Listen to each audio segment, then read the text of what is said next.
안녕하십니까. 이번 시간에는 엘리엇 파동 이론에 대해서 살펴보도록 하겠습니다. 어떤 장단점이 있는지, 그리고 기본적인 이론의 틀에 대해서 살펴보고, 또 실전에서 활용이 가능한지 살펴보도록 하겠습니다. 엘리엇 파동 이론은 랄프 넬슨 엘리어트가 고안한 이론인데요. 이분이 거의 100년 전 사람입니다. 그래서 이 이론이 지금까지 살아남긴 했지만 거의 100년이 지나는 동안에 여러 사람에 의해서 현 시대에 더 적합한 방식으로 보완이 되어 왔습니다. 엘리어트는 시장이 투자자 심리의 집단적인 흐름에 따라서 규칙적인 패턴을 보인다고 보았습니다. 그래서 가격이 시장 참여자의 탐욕이나 또 공포 등으로 인해서 파동으로 움직이고 또 프랙탈 구조와 피보나치 비율을 갖는다고 설명을 하였습니다. 그런 구조를 갖는다는 것은 이제 발견을 한 것이죠. 이 프랙탈 구조라는 것은 큰 구조 안에 작은 구조가 자기와 똑같은 작은 구조가 존재하는 것을 의미합니다. 자기 유사성을 갖는 패턴이라고 생각하시면 되겠습니다.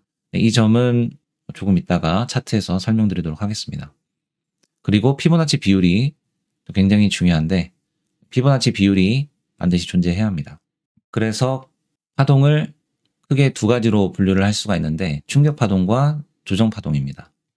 충격파동은 보통 1파 연장, 또 3파 연장, 5파 연장 충격파동으로 분류를 하고 또 연장되지 않은 형태의 파동 혹은 패턴도 있습니다. 그 점은 조금 이따 다시 설명드리도록 하겠습니다. 그리고 조정파동입니다. 조정파동에는 지그재그, 플랫, 그리고 삼각수렴이라는 기본적인 형태를 가지고 있습니다. 차트를 보시게 되면 이러한 형태가 충격 패턴의 가장 기본적인 형태입니다. 그래서 1파와 3파와 5파가 거의 엇비슷한 길이를 가지고 있는 것을 볼 수가 있죠. 그래서 충격 패턴이라는 것은 가격적으로 뻗어나가는 그런 성질을 가지고 있다고 기억하시면 되겠습니다. 반면에 조정 패턴은 뻗어나가기보다는 가격적으로 횡보를 하는 그러한 움직임을 보여주는 경우가 대다수입니다.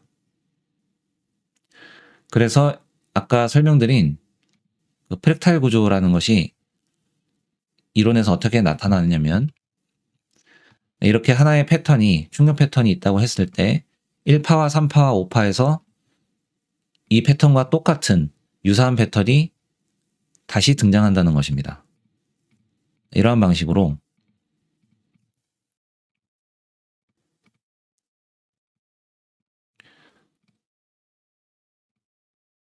다섯 개의 파동을 가진 패턴이 1파와 3파, 5파에 다시 등장한다는 것이죠. 그러면 2파와 4파에는 무엇이 등장하느냐? 조정 패턴이 등장하게 됩니다.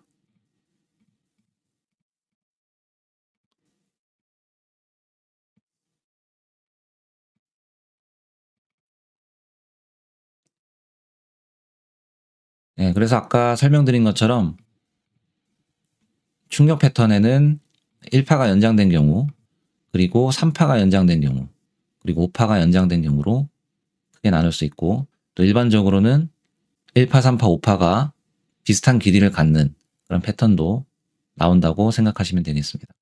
네, 이것이 임펄스 패턴 혹은 충격 패턴이었고요. 조정 패턴에는 지그재그가 있고 또 플랫 그리고 삼각수렴이 있습니다. 지그재그의 경우에는 B파가 A파를 크게 되돌리지 못한다 라는 것을 볼 수가 있고요. 만약에 이게 이렇게 크게 되돌린다고 한다면 이것도 플랫 패턴이 되겠죠. 하지만 지그재그는 살짝만 되돌리고 다시 이어서 뻗어나간다 이렇게 생각하시면 되겠습니다. 그래서 지그재그 같은 경우에도 프랙탈 구조를 가지고 있는데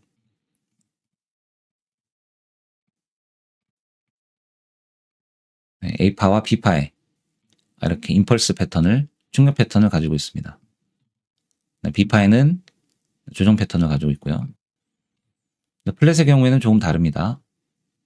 그래서 B파가 굉장히 크게 되돌렸는데 이 경우에 프랙탈 구조는 지그재그, 조정 파동이죠. 또 조정 파동. 그리고 마지막에 임펄스 패턴이 나오게 됩니다. 그리고 삼각수렴 같은 경우에는 모두 조정 패턴으로 이루어져 있습니다.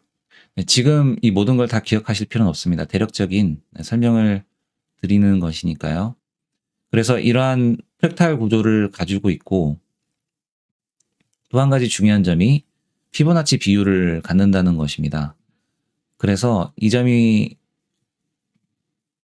피보나치 비율이 어떻게 나타나냐면 일반적으로 지그재그의 경우 이 A파와 또 C파의 길이가 1대1이 된다고 말합니다. 그래서 피보나치 비율 도구를 사용을 해보면 이런 식으로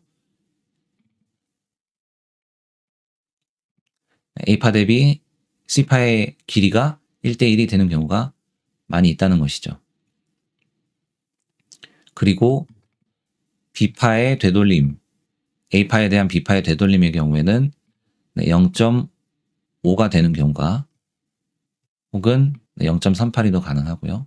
0.618도 가능합니다만 0.5가 되는 경우가 많더라 하는, 그래서 이런 비율들 같은 경우에는 경험적으로 알 수가 있는 것이죠. 그래서 만약에 우리가 차트에서 이런 번개 모양을 봤는데, 지그재그의 모양을 봤는데 A파 안에 임펄스 패턴이 들어있고 이런 식으로 5개의 파동으로 나누어진 임펄스 패턴이 들어있고, 또 C파에도 그런 패턴이 있는데, 그런데 피보나치 비율을 재어보니 0.5를 50%를 되돌렸고, 그 다음에 A파와 C파의 비율이 1대1이다 그러면 여기서 반전이 나올 확률이 높아지는 것이죠. 그런데 이중 지그재그라는 것이 있습니다. 그래서 이렇게 연결되는 경우인데, 만약에 파동 시나리오상 여기서 파동이 마감되었다 하더라도 잠깐 상승한 이후에 다시 떨어질 수 있겠죠.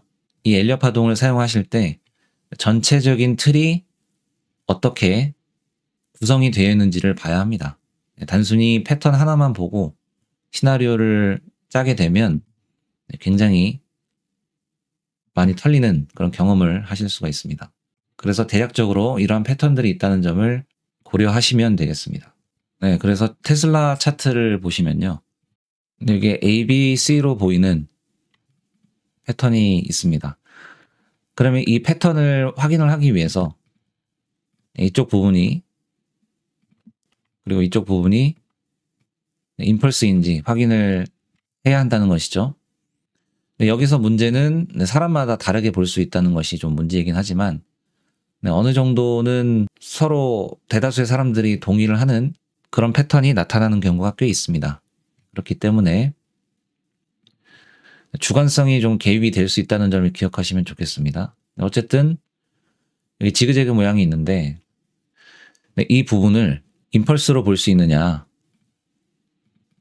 해석을 해야 된다는 것이죠.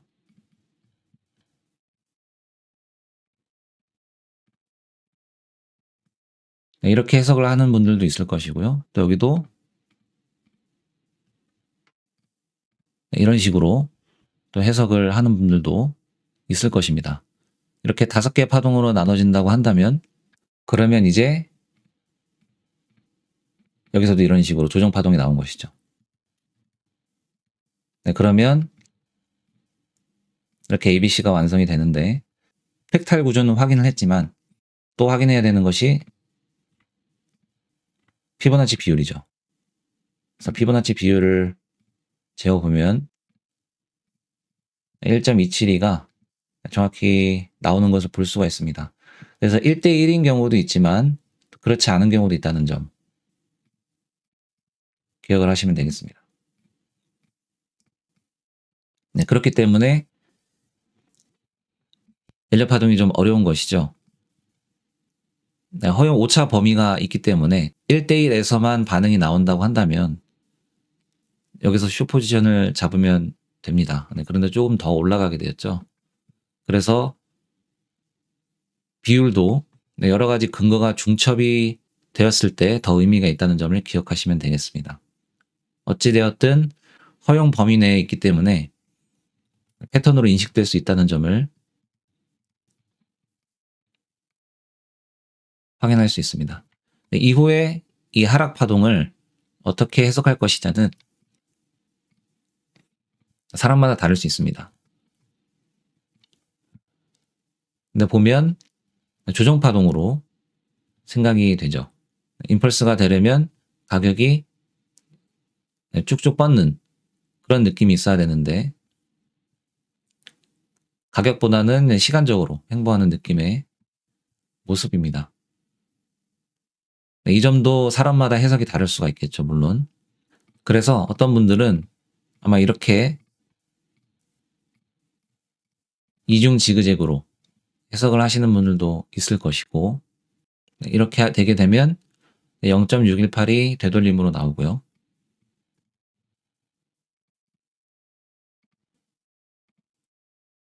(1대1) 정도에서 파동이 마감이 됩니다.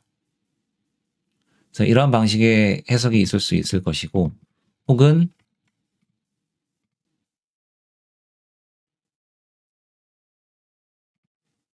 이렇게 크게 플랫으로 보는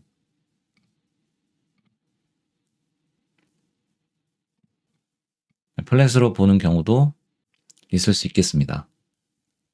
이 경우에는 A파가 조정파동, 또 B파도 조정파동, 그다음에 C파가 임펄스 파동이어야겠죠. 그러면 이 C파에서 임펄스 파동이 어떻게 나올 수 있는지 또 해석을 해봐야 될 것입니다. 네, 어찌되었든 여기가 임펄스 패턴이 아니고 조정 패턴이다 라는 것이 어느 정도 확정이 되었다면 이어볼 수가 있는 것이죠. 이 부분도 조정파동이었고 이 부분도 조정파동이었습니다. 조정파동이 연속으로 두 개가 나오게 되면 이후에는 어떤 파동이 나와야 되죠? 아까 말씀드린 대로 이후에 또 조정파동이 나올 수도 있습니다만 만약에 이것이 플랫이라면 여기가 저점이었고 새로운 파동을 시작하는데 이것이 플랫일 시나리오를 생각을 해본다고 한다면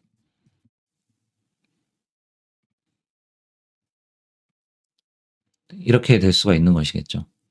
그래서 이 C파는 임펄스 패턴이 나와야 됩니다. 그래서 조정파동, 그리고 임펄스 패턴이 나오게 되는 것이죠. 지그재그로 나왔고요. 여기도 지그재그 혹은 플랫으로 나오게 되었고 이후에 임펄스 패턴이 나왔습니다. 그러면 어떻게 임펄스 패턴으로 해석이 될 수가 있는지는 이것도 사람마다 해석이 다를 수 있겠지만 이러한 방식으로 해석을 할 수 있겠습니다. 이 4파의 위치를 어디로 둘 것인지도 이것도 프랙탈 구조이기 때문에 이 안의 구조를 살펴봐서 해석을 할 수가 있습니다. 그렇게 해서 이 끝점을 예상할 수가 있는 것이죠. 이렇게 해서 폭락 전에 이 가격을 예측하는 것이 가능합니다, 실제로. 저도 이 부분을 예측을 했었고요. 그렇게 해서 인버스에 좀 들어갔었고, 그래서 저도 여기를 이런 방식으로 해석을 한 것이죠. 그래서 플랫의 형태가 나오고 나서 어디까지 떨어질지는 모르겠지만 조정의 형태가 조정 파동이 나올 것이다 라고 예상을 한 것이고요. 그리고 이렇게 더 많이 떨어질 가능성도 생각을 하고 있었는데 어떻게 그렇게 하는 것이 가능했냐면 여기를 5파 연장 임펄스로 보았는데 그 터미널이라는 개념이 있습니다. 그래서 4파가 1파 혹은 2파의 파동과 중첩이 되었을 때, 보시면 여기 중첩이 되죠. 이런 식으로 중첩이 되었을 때 또 터미널이라는 그런 패턴을 형성하게 되는데, 터미널의 경우 이 패턴의 끝점이 나왔을 때 급격하게 가격이 되돌리게 됩니다. 그런 이론이 있다는 점을 기억하시면 되겠습니다. 터미널 개념 같은 경우는 엘리엇 파동을 더 확장시킨 이론인 네오웨이브에서 가르치고 있는 내용입니다. 그 이론에 대한 내용도 다음에 다루도록 하겠습니다. 그래서 엘리엇 파동이 잘 쓰시는 분들은 유용하게 잘 쓰고 계십니다. 그런데 보셔서 아시듯이 이 패턴마다 애매한 부분들이 있다는 것이죠. 그렇기 때문에 사람들이 각기 다른 시각을 가지고 해석을 가지고 시장을 대합니다. 그래서 주관적이라는 비판이 있고요. 그리고 사람마다 그 법칙을 엘리엇 파동의 절대 법칙이라는 것이 있는데 간혹 절대 법칙이 깨지는 경우도 있고 또 세세한 규칙들은 사람마다 다 다른 경우가 많습니다. 그렇기 때문에 차트에 대입하면서 자신만의 방식으로 체화시키는 과정이 좀 오래 걸릴 수 있다는 점을 말씀을 드리고 싶습니다. 그래서 해석이 다양해서 실전에 사용하기 어려울 수 있다라는 것이죠. 물론 이렇게 결과가 다 나온 차트의 경우에는 차트가 어떻게 진행되었는지 그 구조를 구분할 수 있고 또 패턴을 분류할 수 있다는 점에서 좋은 이론입니다만 사실 우리가 지나간 차트를 분석하기 위해서 공부하는 것이 아니죠. 아직 나오지 않은 그 구조를 가격 움직임을 파악하기 위해서 공부를 하는 것인데 엘리엇 파동 같은 경우에는 주관성이 강하기 때문에 백테스팅이 꼭 필요하고 또 자신만의 이론을 새롭게 또 확립하기 위해서 상당한 노력이 들을 수 있다는 점을 말씀을 드리도록 하겠습니다. 그래서 이 이론의 장점은 큰 관점에서 가격 움직임에 대한 시나리오를 만들 수 있다는 장점이 있습니다. 하모니 패턴이나 다른 이론들 같은 경우에 시야가 굉장히 좁아서 물론 그런 이론들도 프랙탈 구조를 가지고 있지만 패턴이 나온 이후에 가격 움직임이 어떻게 나올 것인지에 대한 이야기는 별로 하고 있지 않습니다. 하지만 엘리엇 파동 이론 같은 경우에는 이 모든 파동이 이론적으로 패턴으로 서로 연결이 될 수가 있기 때문에 앞으로의 가격 움직임이 어떠할 것인지 논리적으로 구성이 가능하다는 그런 이점이 있습니다. 그런데 단점으로는 말씀드렸듯이 사람마다 해석이 모두 다 다를 수 있다는 점, 그리고 규칙이 있다 하더라도 그 규칙을 깨는 경우가 굉장히 많다는 점. 그렇기 때문에 이 이론도 결국에는 완벽한 이론이라고 할 수는 없습니다. 자신만의 방식으로 시장에서 경험을 하면서 시장에 맞춰 나가는 그런 작업이 반드시 필요하다는 것입니다. 이번 시간에는 엘리엇 파동 이론에 대해서 살펴보았습니다. 이렇게 이론의 장점과 단점을 기억하시면서 공부해 나가시면 되겠습니다. 오늘 영상도 시청해 주셔서 감사드리고 다음 시간에 뵙겠습니다. 영상이 마음에 드셨다면 구독과 좋아요 부탁드리고 궁금한 점이 있으시다면 댓글로 남겨주시기 바랍니다.